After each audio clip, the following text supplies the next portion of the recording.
ஒரு கோமாளி அரண்மனைக்குள்ள போறான்னா, அவன் அரசனாக போறதில்ல. மாறாக அந்த அரண்மனை தான் சர்க்கஸ் கூடாரமாக மாறும்னு சொல்லுவாங்க.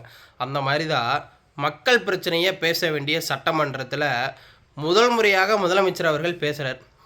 நியாயமா மக்கள் பிரச்சனை தானே பேசணும். ரூ. 2500 மகளிருக்கு உரிமை தொகையா குடுப்பேன்னு சொல்லியிருந்தீங்க. அதையும் குடுக்கல. 6 சிலிண்டர் குடுப்பேன்னு சொன்னீங்க. அதுவும் குடுக்கல. தாய்மாமன் சீர் செய்வேன்னு சொன்னீங்க. ஏதேதோ சொன்னீங்க. தேர்தல் வாக்குறுதிகள் அள்ளி விட்டீங்க.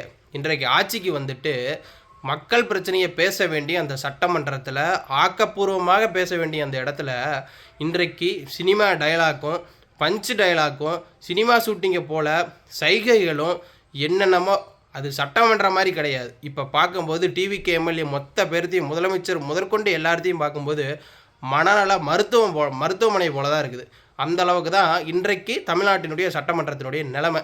மக்கள் மாற்றம் வேண்டும் மாற்றம் வேண்டும் தான் ஓட்டு போட்டாங்க. அந்த மாற்றம் இவ்வளவு நாளாக ஆக்கப்பூர்வமாக விவாதிக்கப்பட்ட அந்த சட்டமன்றத்தில் இப்போ பஞ்ச் டயலாக்கும் சினிமா வசனமும் சினிமா ஷூட்டிங்கை போல் நடந்துகிட்டு இருக்குது.